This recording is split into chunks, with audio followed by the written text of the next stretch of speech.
మాజీ భారత ప్రధాని పివి నరసింహారావు శత జయంతి వర్ధంతి కార్యక్రమంలో టీబీజేపీ చీఫ్ రామచంద్రరావు మాట్లాడుతున్నారు. ఇప్పుడు లైవ్ చూద్దాం.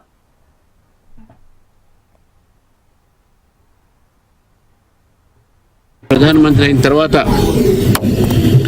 ఈ దేశాన్ని మళ్ళీ ఉన్నత స్థాయికి తీసుకుపోయేటటువంటి ఒక ప్రయత్నము ఆర్థిక సంస్కరణలతోని మరి ఆ రోజు అటల్ బిహారీ వాజ్పేయి గారు ప్రతిపక్ష నాయకుడిగా ఉంటే వారి యొక్క సహకారంతో అనేకమైనటువంటి ఒక సంస్కరణలు భారతదేశం తీసుకోవడం జరిగింది. మరి కాంగ్రెస్ నాయకుడిగా ఇక్కడ ముఖ్యమంత్రిగా పనిచేసి హెచ్ఆర్డి మినిస్టర్గా పనిచేసి కేంద్రంలో ప్రధానమంత్రి అయిన సందర్భంగా ఈరోజు నేను కాంగ్రెస్ పార్టీ సూటుగా అడుగుతాను. గాంధీ కుటుంబంలో పుట్టిన వారికే మీ యొక్క మర్యాద దక్కుతుందా?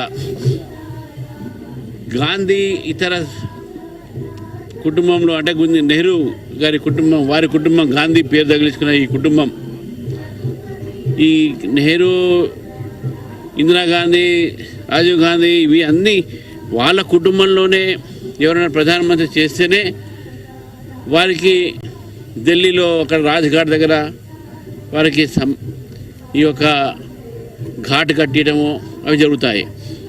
మరి పివి నరసింహారావు గారు ఆ రోజు ఢిల్లీలో కూడా అక్కడ వారికి అంత్య సంస్కారం చేయనీయకుండా ఇక్కడ హైదరాబాద్ తీసుకొని వచ్చి ఇక్కడ కూడా సరైనటువంటి పద్ధతిలో ప్రోటోకాల్ ఇవ్వకుండా ఆ రోజు జరిగిన సంఘటన అందరూ తెలుసు.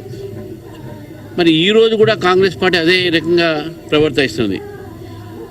అందరూ కూడా ఒప్పుకుంటాం ఏంటంటే రాజకీయాల్లో ఎన్ని విభేదాలు ఉన్నా ఆ రోజు ప్రతిపక్షంతో కలిసి దేశాన్ని ఒక ట్రాక్లో పెట్టడం జరిగింది. ఆర్థికమైనటువంటి సంస్కరణలతో భారతదేశాన్ని అత్యున్నత స్థాయికి తీసుకుపోయే ప్రయత్నం వారు చేశారు. మరి కాంగ్రెస్ పార్టీ తర్వాత మరి 10 సంవత్సరాలు మన్మోహన్ సింగ్ గారు కూడా ప్రధానమంత్రి అయ్యారు. కానీ ఎప్పుడు కూడా వారికి ఏదైనా అవార్డు ఇవ్వడమో వారి మరణ అనంతరం అది కూడా ఆలోచించలేదు. కానీ భారతరత్న అనేటటువంటి అవార్డు ఈరోజు భారతీయ జనతా పార్టీ ప్రభుత్వం నరేంద్ర మోదీ గారు ఇవ్వడం జరిగింది.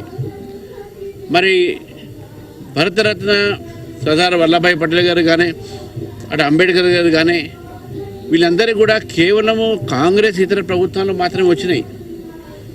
కానీ ఇప్పటికైనా కాంగ్రెస్ పార్టీ ఈ గాంధీ పేరు వాడకుండా వాళ్ళు ప్రజల్ని, అదేవిధంగా ప్రజల నుంచి వచ్చిన నాయకుల్ని గుర్తించి దేశం కోసం పనిచేసే అనేక నాయకులు ఒక మీ కుటుంబం నుంచే కాదు ఇతర కుటుంబాల నుంచి ఉన్నారు కాబట్టి గుర్తించి ఈ యొక్క కార్యక్రమాన్ని కూడా ఇంతవరకు మరి కాంగ్రెస్ మంత్రులు కానీ కాంగ్రెస్ నాయకులు కానీ అసలు ప్రోటోకాల్ కూడా లేకుండా రావటం, ఏం లేకుండా ఇక్కడ పనిచేయడం అనేది కాంగ్రెస్ ప్రభుత్వం ఉన్నప్పుడు కూడా పివి నరసింహారావు దక్కాల్సినటువంటి గౌరవం దక్కట్లేదని చెప్పేసి కూడా భారతీయ జనతా పార్టీ భావిస్తూ ఉంది. ఈ సందర్భంగా మరొకసారి వారికి నివాళులు అర్పిస్తూ ఈ యొక్క సందర్భంగా మరి చాలా పెద్ద ఎత్తున అందరు కార్యకర్తలు బీజేపీ నుంచి ఇతర పార్టీకి వచ్చారు. వారు కూడా ఈ యొక్క వారికి నివాళులు అర్పించి వారి నడిపినటువంటి దారిలో దేశ ఒక ఆర్థిక వ్యవస్థని వారు ఏదైతే మన ముందుకు ప్రపంచంలో అగ్రస్థానంలో పెట్టే ప్రయత్నం చేశారు, దాన్ని అందరూ స్మరించాలని చెప్పేసి కూడా ఈ సందర్భంగా కోరుతా ఉన్నారు. వెంకటరమణ.